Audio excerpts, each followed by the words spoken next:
ನೀವೆಲ್ಲ ಗಮನಿಸಿ, ಇದೊಂದು ಅತ್ಯಂತ ಪವಿತ್ರವಾದಂಥ ಗಳಿಗೆ. ಸಾಮಾನ್ಯವಾಗಿ ನಮಗೆಲ್ಲ ಇಂಥ ಅವಕಾಶಗಳು ಸಿಗೋದು ತುಂಬಾ ಕಡಿಮೆ. ಅದರಲ್ಲೂ ಈ ಧಾವಂತದ ಜೀವನದಲ್ಲಿ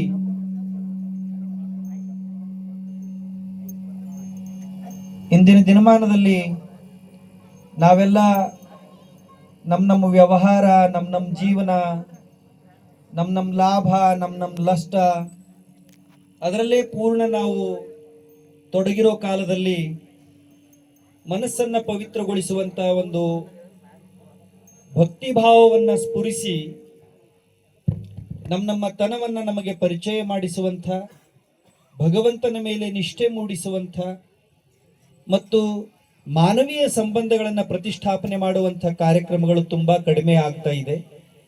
ಇಂಥ ವಾತಾವರಣದಲ್ಲಿ ಸದಲಗ ಪಟ್ಟಣದಲ್ಲಿ ಇಲ್ಲಿ ಒಂದು ಪವಿತ್ರವಾದ ಮಂದಿರವನ್ನ ನಿರ್ಮಾಣ ಮಾಡಿ ಪ್ರತಿ ವರ್ಷವೂ ಕೂಡ ಪೂಜಾ ಕಾರ್ಯಕ್ರಮವನ್ನ ಮಾಡಿ ಇಷ್ಟೆಲ್ಲ ಗುರುಸ್ವಾಮಿಗಳು, ಇಷ್ಟೆಲ್ಲ ಮಾಲಾಧಾರಿಗಳು ಸೇರಿ ನಮ್ಮೆಲ್ಲರಿಗೂ ಕೂಡ ಪೂಜ್ಯವಾದ ಭಾವನೆಯನ್ನ ಮೂಡುವ ಹಾಗೆ ಮಾಡ್ತಾ ಇರೋದು ನಮ್ಮೆಲ್ಲರ ಸೌಭಾಗ್ಯ ಅಂತ ನಾನು ಭಾವಿಸ್ತೇನೆ. ಬಂಧುಗಳೇ, ನಿಮ್ಗೆ ನಾನು ಒಂದೆರಡು ವಿಷಯಗಳನ್ನ ಹೇಳಬೇಕು. 29 ವರ್ಷಗಳ ಹಿಂದೆ ಈ ಊರಿನಲ್ಲಿ, ಅಂದ್ರೆ ಸದಲಗ ಊರಿನಲ್ಲಿ ಈ ಪರಂಪರೆ ಪ್ರಾರಂಭ ಆಗಿದೆ.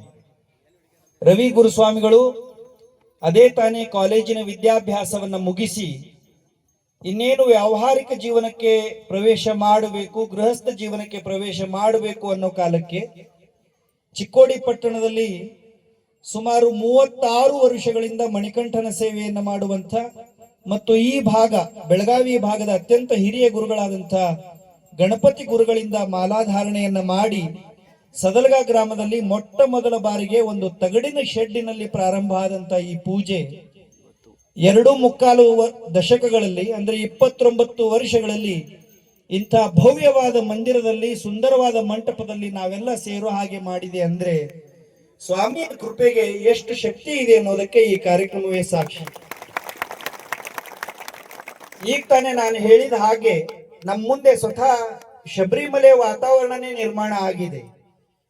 ನಾವ್ಯಾರು ಅಲ್ಲಿಗೆ ಹೋಗೋದಕ್ಕೆ ಆಗ್ಲಿಕ್ಕಿಲ್ಲ ಅಥವಾ ನಮ್ಗೆ ಆ ಅವಕಾಶ ಸಿಗ್ಲಿಕ್ಕಿಲ್ಲ.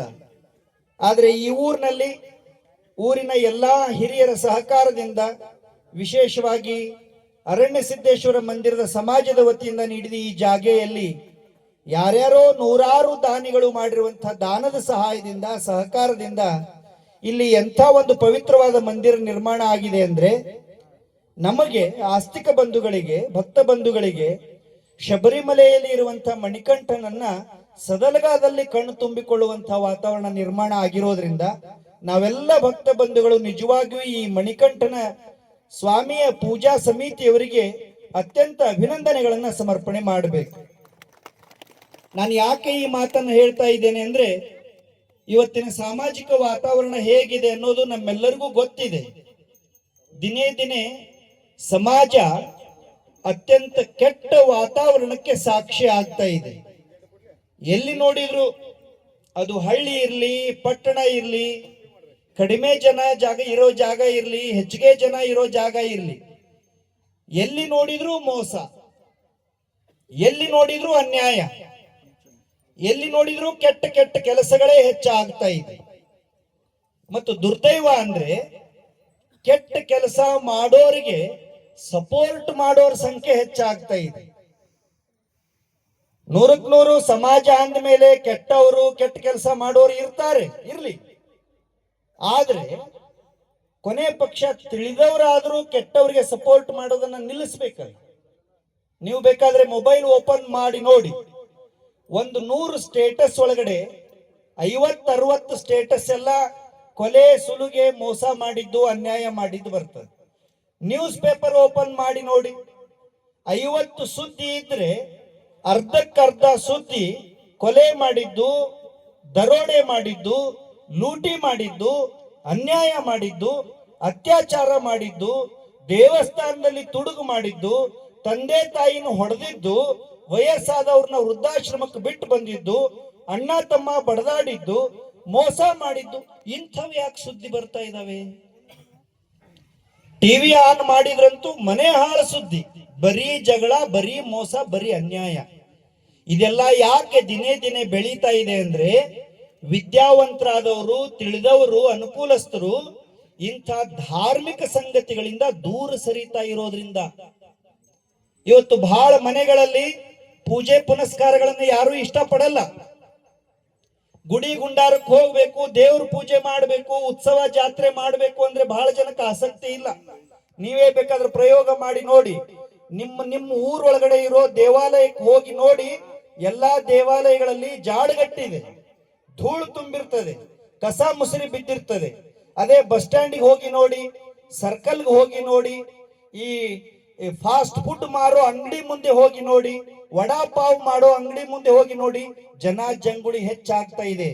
ಕೆಡಿಸೋ ವಾತಾವರಣಕ್ಕೆ ಜನ ಹೋಗ್ತಾ ಇದ್ದಾರೆ, ಸುಧಾರಿಸೋ ವಾತಾವರಣಕ್ಕೆ ಜನ ಬರ್ತಾ ಇಲ್ಲ ಅಂದ್ರೆ ಇದು ಸಮಾಜ ಕೆಡ್ತಾ ಇರೋದ್ರ ಲಕ್ಷಣ. ಇದು ಕಡಿಮೆ ಆಗಬೇಕು, ಸಮಾಜದಲ್ಲಿ ಖಾಯಂ ಶಾಂತಿ ನೆಲೆಸಬೇಕು ಅಂದ್ರೆ ಇಂಥ ಕಾರ್ಯಕ್ರಮಗಳ ಸಂಖ್ಯೆ ಹೆಚ್ಚಾಗಬೇಕು. ಇದು ಒಂದೇ ಅಲ್ಲ, ಇದು ನಮ್ಮ ದೇಶದಲ್ಲಿ ಇರುವಂತಹ ನೂರಾರು ಪಂಥ ಪರಂಪರೆಗಳಲ್ಲಿ ಒಂದು.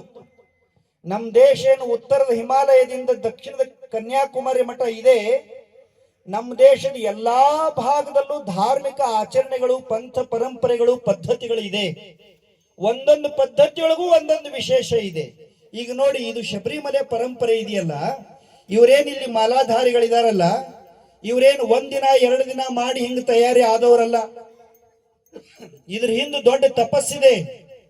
30 ವರ್ಷ, 36 ವರ್ಷ, 29 ವರ್ಷ. ಇಲ್ಲೇನು ಗುರುಸ್ವಾಮಿಗಳಿದಾರಲ್ಲ, ಕೆಂಪು ಬಟ್ಟೆ ಹಾಕಿದವರು, ಇವರೆಲ್ಲ ಹೆಚ್ಚು ಕಡಿಮೆ 20-25 ವರ್ಷದೊಳಗಡೆ 50 ದಿನ, 55 ದಿನ, 41 ದಿನ ಮನೆ, ಮಕ್ಕಳು, ಸಂಸಾರ, ವ್ಯವಹಾರ, ದುಡಿಮೆ ಎಲ್ಲಾ ಬಿಟ್ಟು ಇಡೀ ದಿನ ಬರೀ ಸ್ವಾಮಿ ಸ್ವಾಮಿ ಸ್ವಾಮಿ ಅನ್ನೋ ಒಂದೋ ಭಾವದಲ್ಲಿ ಇರ್ತಾರೆ.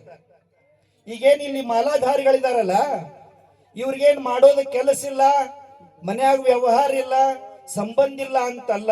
ಶ್ರದ್ಧೆ, ನಿಷ್ಠೆ, ನಂಬಿಕೆ. ಒಂದು ಸರಿ ಶ್ರದ್ಧೆ ಇತ್ತು, ನಿಷ್ಠೆ ಇತ್ತು, ನಂಬಿಕೆ ಇತ್ತು ಅಂದ್ರೆ ಕೈಲಾಸದಲ್ಲಿರೋ ದೇವ ಸ್ವತಃ ನಮ್ಮ ಮನೆ ಅಂಗಳಕ್ಕೆ ಬರ್ತಾನೆ ಅನ್ನೋದಕ್ಕೆ ಸ್ವಾಮಿ ಅಯ್ಯಪ್ಪನೇ ಸಾಕ್ಷಿ. ಇವರೆಲ್ಲ ಅಲ್ಲಿ ಶಬರಿಮಲೆಗೆ ಹೋಗ್ತಾರಲ್ಲ, ಅದು ಭಾರತ ದೇಶದ ಅತ್ಯಂತ ದಟ್ಟ ಅರಣ್ಯ. ಅಲ್ಲೆಲ್ಲ ಕಾಡು ಮೃಗಗಳಿದಾವೆ. ನಡೆದು ಹೋಗೋದಕ್ಕೆ ಒಳ್ಳೆ ಹಾದಿ ಇಲ್ಲ.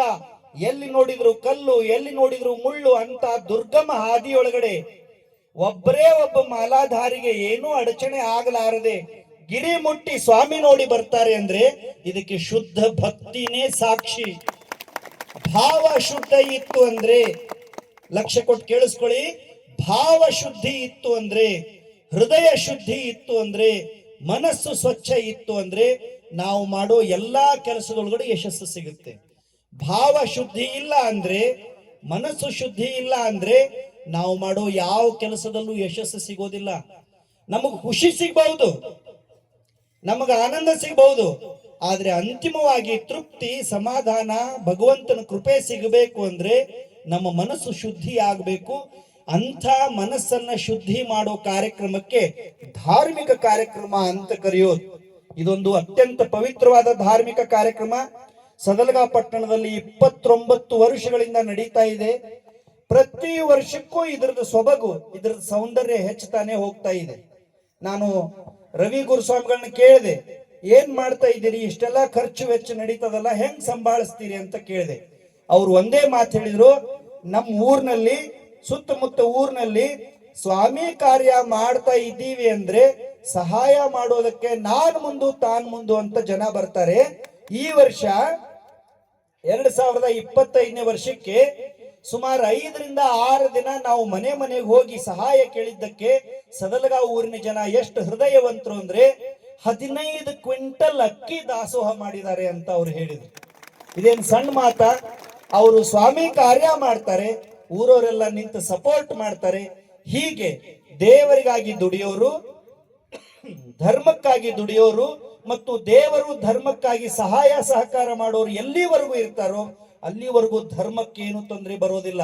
ಆದ್ರೆ ಧರ್ಮ ಸುಭಿಕ್ಷವಾಗಿದೆ ಅಂತ ನಾವೆಲ್ಲ ಮೈ ಮರೆತ್ರೆ ತುಂಬಾ ಆಘಾತವನ್ನ ಎದುರಿಸಬೇಕಾಗ್ತದೆ. ಆದ್ದರಿಂದ ಸಮಯ ಬಹಳ ಆಗಿದೆ, ನಿಮ್ಮ ಹೊತ್ತು ತಗೊಳ್ಳೋದಿಲ್ಲ. ನಾನು ಇಲ್ಲಿ ಸೇರಿರುವವರಿಗೆ ಮಾಡೋದೆಂದೆರಡು ಪ್ರಾರ್ಥನೆ ಏನು ಅಂದ್ರೆ, ಮೊದಲನೇದಾಗಿ ಪ್ರತಿ ಮನೆಯಲ್ಲಿಯೂ ನೀವು ನಂಬಿರುವಂತ ಧರ್ಮ, ನೀವು ನಂಬಿರುವಂತ ಆಚರಣೆಗಳನ್ನ ಅತ್ಯಂತ ಕಾಳಜಿಯಿಂದ ಮಾಡಬೇಕು. ಒಂದ್ ಅರ್ಧ ಗಂಟೆ ನಿಮ್ಮ ಮನೆಯಲ್ಲಿ ಟಿವಿ, ಮೊಬೈಲ್, ವಾಟ್ಸಪ್, ಇನ್ಸ್ಟಾಗ್ರಾಮ್ ಬಂದಿದ್ರು ನಡೀತದೆ. ಕೊನೆ ಪಕ್ಷ 10 ನಿಮಿಷ ಆದ್ರೂ ಭಗವಂತ ನಾಮಸ್ಮರಣೆ ಮಾಡ್ಬೇಕು. ಇಲ್ಲಿ ನೋಡಿ, ಇಷ್ಟು ಥಂಡಿ ಇದೆ, ಇವರೆಲ್ಲ ಈಗ ತಾನೇ ತಣ್ಣೀರೊಳಗಡೆ ಜಳಕ ಮಾಡಿ ಬಂದು ಕೂತಿದ್ದಾರೆ. ಆದ್ರೆ ಭಗವಂತನ ನಾಮಸ್ಮರಣೆಯನ್ನು ಎಷ್ಟು ಶ್ರದ್ಧೆಯಿಂದ ಮಾಡ್ತಾ ಇದ್ದಾರೆ. ಭಗವಂತನ ನಾಮಸ್ಮರಣೆಗೆ ಎಷ್ಟು ಶಕ್ತಿ ಇದೆ ಅಂದ್ರೆ, ಎಲ್ಲಾ ಕಷ್ಟಗಳನ್ನ ದೂರ ಮಾಡುವಂತ ಶಕ್ತಿ ಇದೆ. ಯಾವ ಮನೆಯೊಳಗಡೆ ಭಗವಂತನ ನಾಮಸ್ಮರಣೆ ನಡೀತದೋ ಆ ಮನೆ ಕಷ್ಟದಿಂದ ತುಂಬಾ ದೂರ ಸರಿತದೆ. ಸಂತೋಷ, ನೆಮ್ಮದಿ ಅಲ್ಲಿ ನೆಲೆಸ್ತವೆ. ಇಲ್ಲಿ ಸೇರಿರುವಂತವ್ರು ಎಲ್ಲರಿಗೂ ನಂದು ಪ್ರಾರ್ಥನೆ ಏನು ಅಂದ್ರೆ, ವರ್ಷಕ್ಕೊಂದ್ಸರಿ ನಾವು ಇಲ್ಲಿ ಬಂದೆವು, ಸ್ವಾಮಿಗಳು ಪೂಜೆ ಮಾಡಿದೆವು, ನಾವು ಭಾಗವಹಿಸಿದೆವು ಅಂದ್ರೆ ಆಗೋದಿಲ್ಲ. ನಮ್ಮ ಮನೆಯಲ್ಲಿ ಪೂಜೆ, ಪ್ರಾರ್ಥನೆ ಪದ್ಧತಿಗಳು ಪ್ರಾರಂಭ ಆಗ್ಬೇಕು. ಎರಡನೇ ಮಾತು ನಾನು ನಿಮ್ಗೆ ಪ್ರಾರ್ಥನೆ ಮಾಡೋದು ಏನು ಅಂದ್ರೆ, ಪ್ರತಿಯೊಂದು ಮನೆಯೊಳಗಡೆನು ತಂದೆ ತಾಯಿ ಹಿರಿಯರಿಗೆ ಅತ್ಯಂತ ಗೌರವದ ಸ್ಥಾನವನ್ನ ಕೊಡ್ಬೇಕು. ನಾವು ಎಷ್ಟೇ ಶಾಲೆ ಕಲ್ತಿರ್ಲಿ, ಎಷ್ಟೇ ದುಡ್ಡು ಗಳಿಸಿರ್ಲಿ, ಎಷ್ಟೇ ದೊಡ್ಡ ಜಾಗೆಗೆ ಹೋಗಿರ್ಲಿ, ನಮ್ಮ ಮನೆಯೊಳಗಡೆ ನಮ್ಮ ಅವ್ವ ಅಪ್ಪನೇ ದೊಡ್ಡವ್ರು ಬಿಟ್ರೆ ನಾವು ಯಾವ ಕಾರಣಕ್ಕೂ ದೊಡ್ಡವರು ಆಗೋದಿಲ್ಲ.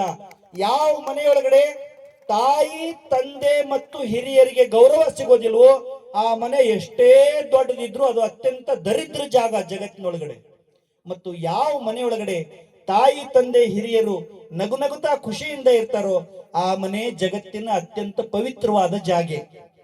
ಆದ್ದರಿಂದ ಇಲ್ಲಿ ಸೇರಿರುವ ಎಲ್ಲಾ ಆಸ್ತಿಕ ಬಂಧುಗಳಿಗೆ, ಮಾಲಾಧಾರಿಗಳಿಗೆ, ಗುರುಸ್ವಾಮಿಗಳಿಗೆ ನನ್ನ ಪ್ರಾರ್ಥನೆ ಏನು ಅಂದ್ರೆ, ನಮ್ಮ ಮನೆ ಮಂತ್ರಾಲಯ ಆಗ್ಬೇಕು, ನಮ್ಮ ಮನೆ ಶಬರಿಮಲೆ ಆಗ್ಬೇಕು, ನಮ್ಮ ಮನೆ ಕೂಡಲ ಸಂಗಮ ಆಗ್ಬೇಕು. ನಮ್ಮ ಮನೆಯಲ್ಲೇ ಸ್ವಾಮಿ ಬಂದು ನೆಲೆಸಬೇಕು ಅಂದ್ರೆ ನಮ್ಮ ಭಾವ ಶುದ್ಧಿ ಆಗ್ಬೇಕು, ಆಚಾರ ವಿಚಾರ ಶುದ್ಧಿ ಆಗ್ಬೇಕು. ಆಗ ಇಡೀ ಜಗತ್ತು ನಂದನವನ ಆಗುತ್ತೆ ಅಂತ ಆಶಿಸಿ, ಈ ಸದಲಗ ಪಟ್ಟಣದಲ್ಲಿ ಏನಿ ಸುಂದರ ವಾತಾವರಣ ನಿರ್ಮಾಣ ಮಾಡಿದ್ದಾರೆ ಆ ಗುರುಸ್ವಾಮಿಗಳು, ರವಿ ಸ್ವಾಮಿಗಳು, ಮತ್ತು ಅವ್ರ ಹಿಂದೆ ಒಂದು ದೊಡ್ಡ ಪಡೆ ಇದೆ, ಬಹಳ ಜನ ಇದ್ದಾರೆ. ನಾನು ಇಲ್ಲಿ ಆಗಾಗ ಬಂದು ಹೋಗ್ತಾ ಇರ್ತೀನಿ. ಸ್ವತಃ ಅವರೆಲ್ಲ ಶ್ರೀಮಂತರು, ಅನುಕೂಲಸ್ಥರು. ಆದ್ರೆ ಸ್ವಾಮಿ ಸೇವೆಯನ್ನ ಎಷ್ಟು ಶ್ರದ್ಧೆಯಿಂದ ಮಾಡ್ತಾರೆ ಅಂದ್ರೆ, ಸ್ವತಃ ಅವರೇ ಕಸ ಹೊಡಿತಾರೆ, ಅವರೇ ಕಲ್ಲು ಮಣ್ಣು ಹೊತ್ತು ಹಾಕ್ತಾರೆ. ನಿನ್ನೆ ನಾನು ಬಂದು ನೋಡಿದೆ, ಇಲ್ಲೇನು ಧ್ವಜಸ್ತಂಭ ಇದೆಯಲ್ಲ, ಈ ಧ್ವಜಸ್ತಂಭವನ್ನ ಒಬ್ಬ ಮಾಲಾಧಾರಿ ನಿಂತ್ಕೊಂಡು ಗಿಲಾವು ಮಾಡ್ತಾ ಇದೆ. ಮತ್ತು ಗಿಲಾವು ಮಾಡುವಾಗ್ಲೂ ಅವರು ಪ್ರತಿ ಸಾರಿ ಸ್ವಾಮಿಯೇ ಶರಣಮಯ್ಯಪ್ಪ ಅಂತಂತಿದ್ರು. ನಾನು ಅನ್ಕೊಂಡೆ, ಇಲ್ಲಿ ಏನ್ ಅವ್ರು ಸೇವಾ ಮಾಡಿದ್ದಾರೆ, ಈ ಸೇವಾ ಸದಲಗ ಅಯ್ಯಪ್ಪನ ಸ್ವಾಮಿ ಗುಡಿಗೆ ಮುಟ್ಟಿಲ್ಲ, ಸ್ವತಃ ಶಬರಿಮಲೆ ಅಯ್ಯಪ್ಪನ ಗಿರಿಗೆ ಮುಟ್ಟಿದೆ ಅಂತ ನಾನು ಭಾವಿಸಿದ್ದೀನಿ. ಮತ್ತು ಇಷ್ಟು ಜನ ಮಾಲಾಧಾರಿಗಳು ಬೇರೆ ಬೇರೆ ಊರಿಂದ ಆಗಮಿಸಿದ್ದಾರೆ. ನಾವೆಲ್ಲ ಭಾಗ್ಯವಂತರು, ಸದಲಗ ಊರಿನವ್ರು. ಎಲ್ಲಾ ಊರಿಗೆ ಹೋಗಿ ಇವ್ರನ್ನ ನೋಡೋದಕ್ಕೆ ಆಗೋದಿಲ್ಲ. ಅಲ್ಲಿ ಕೂತಿದಾರಲ್ಲ ಅವ್ರು ಚಿಕ್ಕೋಡಿಯವರು, 30 ವರ್ಷದಿಂದ ಮಾಲೆ ಹಾಕ್ತಾ ಇದ್ದಾರೆ. ಇಲ್ಲೇನು ಈ ಕಡೆ ಕೂತು ಪೂಜೆ ಮಾಡ್ತಾ ಇದಾರಲ್ಲ, ಇಲ್ಲಿ ಕೂತಿರೋ ಆಸ್ತಿಕ ಬಂಧುಗಳೇ ನೆನ್ಪಿಟ್ಕೊಳ್ಳಿ, ನಮ್ಮ ಎಲ್ಲರಿಗಿಂತ ಶ್ರೀಮಂತರಿದ್ದಾರೆ ಅವರು, ದೊಡ್ಡ ಹೋಟೆಲ್ ಉದ್ಯಮಿ ಅವರು. ಆದ್ರೆ ಉದ್ಯೋಗಕ್ಕಿಂತ, ಉದ್ಯಮಕ್ಕಿಂತ, ನೌಕರಿಗಿಂತ, ನಾಲೆಜ್ಗಿಂತ, ಪೊಸಿಷನ್ಗಿಂತ ದೇವರು ದೊಡ್ಡವನು ಅನ್ನೋದನ್ನ ಅವ್ರು ತೋರಿಸ್ಕೊಡ್ತಾ ಇದ್ದಾರೆ. ಧರ್ಮ ದೊಡ್ಡದು ಅನ್ನೋದನ್ನ ಅವ್ರು ತೋರಿಸ್ಕೊಡ್ತಾ ಇದ್ದಾರೆ. ಇಲ್ಲಿರೋ ಎಲ್ಲಾ ಗುರುಸ್ವಾಮಿಗಳು ಸಣ್ಣವರಲ್ಲ, ಮಾಲಾಧಾರಿಗಳು ಸಣ್ಣವರಲ್ಲ. ಧರ್ಮ ದೊಡ್ಡದು, ದೇವ್ರು ದೊಡ್ಡದು ಅನ್ನೋದು ನಮ್ಮ ತಲೆಯಲ್ಲಿ ಬರಬೇಕು ಅನ್ನೋದನ್ನ ಇಲ್ಲಿ ಅವ್ರು ನಮ್ಗೆ ತೋರಿಸ್ಕೊಡ್ತಾ ಇದ್ದಾರೆ. ಸಮಯ ಬಹಳ ಆಗಿದೆ. ಇಲ್ಲಿ ಸೇರಿರುವಂತಹ ಎಲ್ಲಾ ಭಾವುಕ ಭಕ್ತರಿಗೆ ನನ್ನೊಂದು ಪ್ರಾರ್ಥನೆ, ಈಗ ಅಭಿಷೇಕ ನಡೀತದೆ, ಕಣ್ ತುಂಬಿಕೊಳ್ಳಿ, ನೋಡಿ ಅದನ್ನ ಎಷ್ಟು ಆನಂದದಿಂದ ಅಭಿಷೇಕ ನಡೀತದೆ ಅಂತ. ಅಭಿಷೇಕ ಆದ್ಮೇಲೆ ಒಂದ್ 2-3 ಸಣ್ಣ ಪುಟ್ಟ ಕಾರ್ಯಕ್ರಮಗಳು ನಡೀತವೆ. ಆಭರಣದ ಆಗಮನ ಆಗ್ತದೆ, ಆಮೇಲೆ ಪೂಜಾ ಆಗ್ತದೆ, ಏನ್ ಅತಿಥಿಗಳು ಬಂದಿದ್ದಾರೆ ಅವರಿಗೆ ಗೌರವ ಸಮರ್ಪಣೆ ಆಗ್ತದೆ, ಗುರುಸ್ವಾಮಿಗಳು ಏನಿದ್ದಾರೆ ಅವರಿಗೆ ಗೌರವ ಸಮರ್ಪಣೆ ಆಗ್ತದೆ. ತಾವು ಯಾರು ಅವಸರ ಮಾಡ್ಲಾರ್ದೆ ಒಂದ್ 10 ನಿಮಿಷ 20 ನಿಮಿಷ ಹೆಚ್ಚಾದ್ರೂ ಕೂಡ ಸಮಾಧಾನದಿಂದ ಈ ಸನ್ನಿಧಿಯೊಳಗಡೆ ಕೂತು ಸಾವಕಾಶವಾಗಿ ಕಾರ್ಯಕ್ರಮ ನಡೆಯೋದಕ್ಕೆ ಅನುಕೂಲ ಮಾಡಿಕೊಡಬೇಕು ಅಂತ ಭಾವಿಸಿ, ಒಂದ್ಸರಿ ನಾವೆಲ್ಲ ಭಾವಿಕ ಭಕ್ತ ಬಂಧುಗಳು ಸದಲಗ ಸ್ವಾಮಿ ಅಯ್ಯಪ್ಪನ ಸೇವಾ ಸಮಿತಿಯವರಿಗೆ ಜೋರಾಗಿ ಚಪ್ಪಾಳೆಯನ್ನ ತಟ್ಟಿ ಅಭಿನಂದನೆಗಳನ್ನ ಸಮರ್ಪಣೆ ಮಾಡೋಣ. ಹಾಗೆ ಇಲ್ಲಿರುವಂತ ಎಲ್ಲಾ ಗುರುಸ್ವಾಮಿಗಳಿಗೆ ಕೈ ಇದ್ರ ಖರೆ ಮನಸ್ಸಿನಾಗ ಚಪ್ಪಾಳಿ ಹೊಡಿಬೇಕು ಅನ್ಸಿದ್ರೆ ಹೊಡೀರಿ, ಇಲ್ಲಾಂದ್ರೆ ಏನ್ ಹೊಡಿಬೇಡ್ರಿ. ಎಲ್ಲಾ ಗುರುಸ್ವಾಮಿಗಳಿಗೆ ಒಂದ್ಸರಿ ಜೋರಾಗಿ ಚಪ್ಪಾಳೆಯನ್ನು ತಟ್ಟಿ, ಮಾಲಾಧಾರಿಗಳಿಗೆ ಒಂದು ಚಪ್ಪಾಳೆಯನ್ನು ತಟ್ಟಿ. ಇನ್ನೊಂದು ಕೊನೆ ಮಾತು ನಾನು ಹೇಳಬೇಕು, ಈ ಕಾರ್ಯಕ್ರಮದ ಹಿಂದೆ ಬಹಳ ಜನ ದುಡಿದಿದ್ದಾರೆ. ನಾನು ಆಗ್ಲೇ ಬಂದಾಗ ಗಮನಿಸ್ತಾ ಇದ್ದೆ, ಸಣ್ಣ ಸಣ್ಣ ಹುಡುಗಿರು, ಶಾಲಾ ಕಾಲೇಜಿಗೆ ಹೋಗೋ ಹುಡುಗಿರು ಸ್ವತಃ ಬಟ್ಟೆ ತಗೊಂಡು ಇದನ್ನೆಲ್ಲ ಒರೆಸಿ ಎಷ್ಟು ಸುಂದರವಾಗಿ ರಂಗೋಲಿ ಹಾಕಿದ್ದಾರೆ ನೋಡಿ. ಅಲ್ಲಿ ಒಂದು 20-25 ಜನ ಹೆಣ್ಮಕ್ಳು ನಮ್ಮೂರಿಗೆ ಮಾಲಾಧಾರಿಗಳು ಬರ್ತಾ ಇದ್ದಾರೆ, ಅವರು ಪ್ರಸಾದ ಮಾಡ್ಲಿ ಅಂತ ಸ್ವತಃ ದೊಡ್ಡ ದೊಡ್ಡ ಶ್ರೀಮಂತರಾದ್ರು ಬಂದು ಅವ್ರಿಗೆಲ್ಲ ಅಡುಗೆ ಮಾಡ್ತಾ ಇದ್ರು. ಅಲ್ಲಿ 10 ಜನ ತರುಣರು ಯುವಕರೆಲ್ಲ ಕಾರ್ಯಕ್ರಮದ ತಯಾರಿ ಮಾಡ್ತಾ ಇದ್ರು. ಯಾರ್ಯಾರು ಈ ಕಾರ್ಯಕ್ರಮ ದುಡಿದಿದ್ದಾರೋ ಅವ್ರಿಗೆಲ್ಲ ನಾವೆಲ್ಲ ಒಂದು ಸರಿ ಜೋರಾಗಿ ಚಪ್ಪಾಳೆಯನ್ನು ತಟ್ಟಿ ಅಭಿನಂದನೆಯನ್ನು ಅರ್ಪಿಸಿ ಸ್ವಾಮಿ ಅಯ್ಯಪ್ಪನ ಆಶೀರ್ವಾದ ನಮ್ಮ ಮೇಲೆ ಇರ್ಲಿ ಅಂತ ಭಾವಿಸಿ ಅಭಿಷೇಕವನ್ನು ನಡೆಸಿಕೊಡ್ಬೇಕು ಅಂತ ನಾನು ಅವರಲ್ಲಿ ವಿನಂತಿ ಮಾಡಿಕೊಳ್ತಾ ಇದ್ದೆ.